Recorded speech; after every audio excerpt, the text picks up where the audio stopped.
किसी ने बड़ा ही खूब लिखा है कि हर रोज सत्संग जाने से क्या फ़ायदा अगर तुम अपने मन के मैल को ही साफ नहीं कर पाए।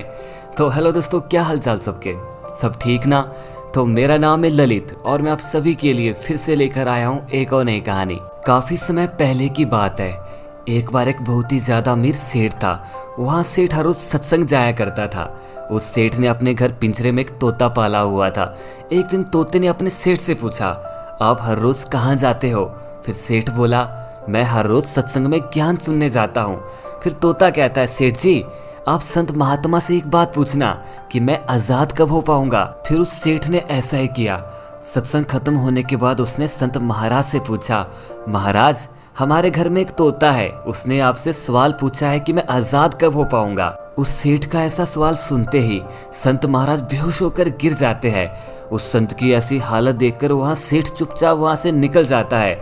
और जब सेठ वापस अपने घर आता है फिर वहाँ तोता अपने सेठ से पूछता है, क्या आपने संत महाराज से मेरी आज़ादी के बारे में पूछा? फिर वहाँ सेठ मुस्कुराते हुए कहता है, तेरी तो किस्मत ही खराब है, जैसे मैंने संत महाराज से तेरी आज़ादी के बारे में पूछा वैसे संत महाराज बेहोश होकर गिर गए। फिर वहाँ तोता कहता है, कोई बात नहीं सेठ जी, मैं सब समझ गया। फिर दूसरे दिन सेठ जी जैसे सत्संग जाने लगते हैं तब वहाँ तोता पिंजरे में जानबूझकर बेहोश होकर गिर जाता है। वहाँ सेठ उसे मरा हुआ मानकर जैसे उसे पिंजरे से बाहर निकालते हैं तो वहाँ तोता उड़ जाता है। फिर जब वहाँ सेठ सत्संग पहुँचता है फिर संत महाराज उससे पूछते हैं कि कल आप जिस तोते के बारे में पूछ रहे थे आज वो तोता कहाँ है? फिर सेठ जी कहते हैं, महाराज आज सुबह सुबह वो जानबूझकर बेहोश हो गया, मैंने सोचा कि यहाँ तो मर गया, इसलिए जैसे मैंने उसको बाहर निकाला वहाँ तोता उड़ गया।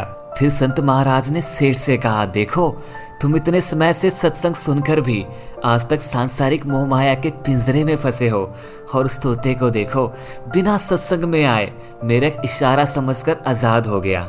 इसलिए यहाँ छोटी सी कहानी हमें सिखाती है कि हम लोग सत्संग में तो जाते हैं, ज्ञान की बड़ी बड़ी बातें करते भी है और सुनते भी है, लेकिन हमारा मन तो हमेशा सांसारिक बातों में उलझा रहता है। सत्संग में भी हम सिर्फ उन बातों को पसंद करते हैं जिसमें हमारा स्वार्थ सिद्ध होता है, जबकि सत्संग जाकर हमें सत्य को स्वीकार कर सभी बातों को महत्व देना चाहिए। और जिस असत्य, झूठ और अहंकार को हम धारण किए हुए हैं उस अहंकार को हमें साहस के साथ मन से उतार कर सत्य को स्वीकार करना चाहिए। तो मैं आप सभी से उम्मीद करता हूँ कि आपको यह कहानी पसंद आई हो। अगर आपको यह कहानी थोड़ी भी पसंद आई हो ना तो उस वीडियो को एक लाइक तो ज़रूर बनता है। और अगर आपको ऐसी वीडियो और भी चाहिए तो आप मेरे चैनल को सब्सक्राइब भी कर सकते हो। तो बस यार आज के लिए ना इतना ही, मिलते ना फिर से बहुत जल्दी एक और नए वीडियो के साथ। तब तक के लिए अलविदा।